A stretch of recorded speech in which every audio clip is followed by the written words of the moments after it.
Hey guys, this is Jay from WISdomWatchReport. Today we'll be reviewing the Bernhardt Sea Shark. This is a diving watch, 42 millimeter diver from one of the small boutique brand diving companies, Bernhardt, owned by a guy named Fred Amos. Really a very small brand, only a few models, but really well made, really known for their quality, for their price point. And also great with customer service. Fred is a great guy to deal with. Business owner, will answer questions and emails usually within a day himself.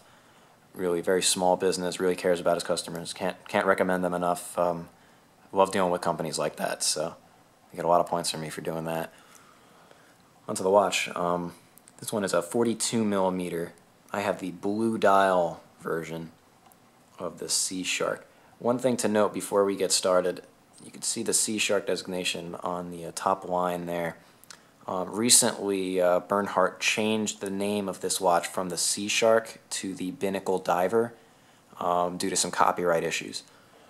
Other than that, it's the same watch though. Nothing different, just had to change that name.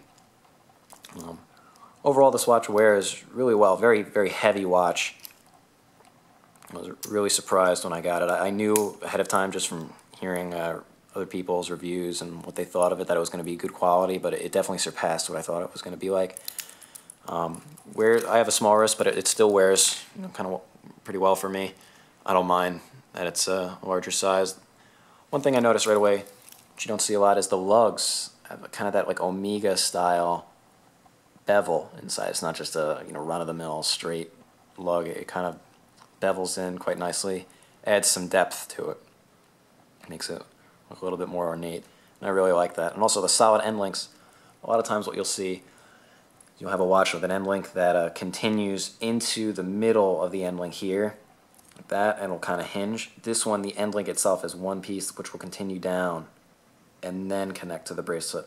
Doesn't really matter as far as quality wise, that's really more of my preference, but I like that the end links for this watch come out here before it connects to the bracelet instead of the bracelet going further in. It just really adds more to the tool look, and in my opinion is a little bit more quality, but overall most people don't really have a problem with that. This one is a unidirectional bezel. It's 120 clicks all the way around. I don't mind it too much, but in a couple watch meetups I've shown this watch around. A couple guys I know did notice it has a very loud ratcheting.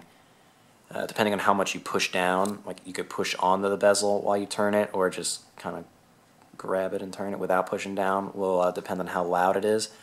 But it gets extremely loud when you turn it, almost like you turn in a socket wrench. You may be able to pick up on it with the mic here, but listen. That's actually like echoing around me. I mean, it does. The feeling of it clicks very well. It has a little bit of play, not much, but you can see there, not much play. But it's not going. It's not like it stops here, but I can still force it a little bit. It is stopped here. It's not going anywhere.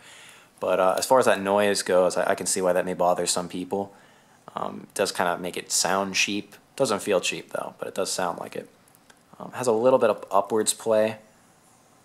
You can push down on it right there, but that has something to do with the sound as well, where you turn it. As you can see, the dial, this one it's called the Sea Shark. Fred Amos designed this, or him and his son designed this to look almost like a shark tooth jaw biting down onto the dial. So these are really supposed to look like teeth biting into the dial, only leaving the 3 and the 9 in its wake. At first I didn't like that design. I didn't know that was what it was supposed to be.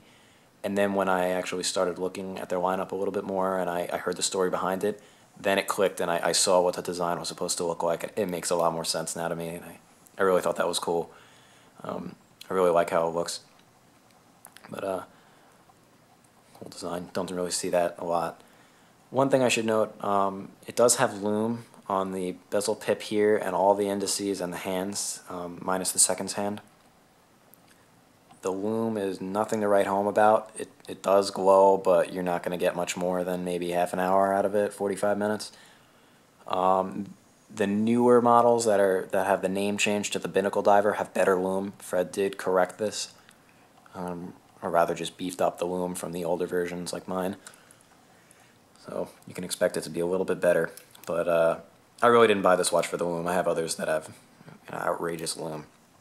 But this one I just bought for the styling. Nice like blue shimmer in the dial, similar to like an Orient Mako. Really nice.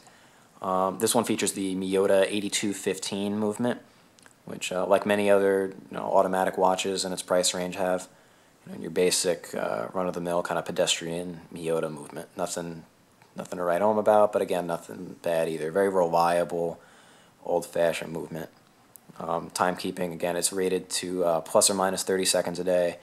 I haven't really tested this watch myself, but it's within that. I know. I haven't looked at it too far and tested it myself, but definitely keeping time well. The case back for this watch is engraved. Now on the newer models, the engraving is inverted. So whereas mine, you may see that shark there is actually not leveled. Everything around it, the gray areas, have been carved out and lowered to leave that shark behind. It's now inverted, where the newer models, the shark is engraved into the back.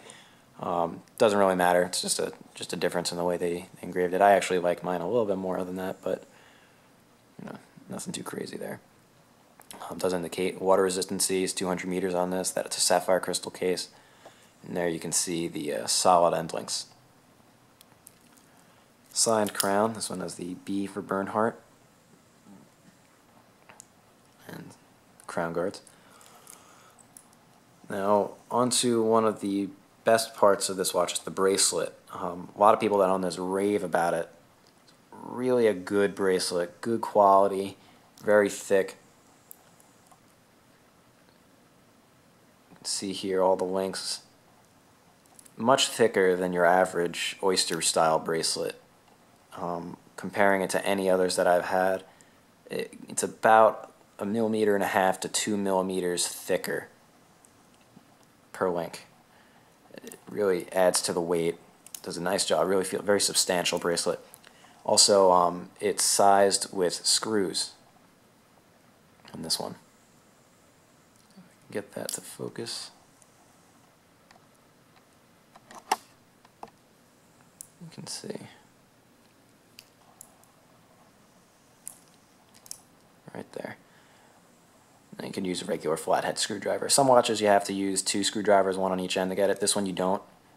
You can see the tap on the end, but you just need 1 screwdriver. Pop that right out, and you're good to go. I put a little bit of thread lock in, which is why I actually prefer having these little holes there at the top. Put a little thread lock in before you screw them in. Also has a signed clasp with a scissor clasp here.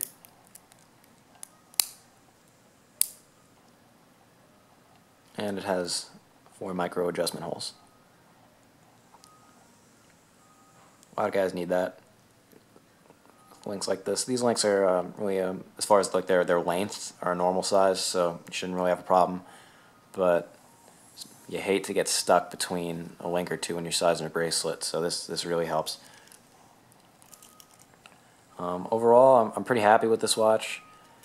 It's not leaving my collection anytime soon, especially since the name change. But one thing I would have changed on it, as I said before, was that bezel. Very loud, kind of cheap sounding. If you do this in like a store or a public place, you're going to get some looks like, the heck is this guy doing over there? So that could have been made a little bit better. For all I know, it has been, but that wasn't addressed by Fred or anybody else. So as far as I know, it is still like it is now.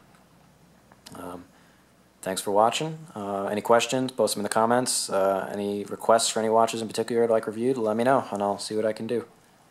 Thanks for watching.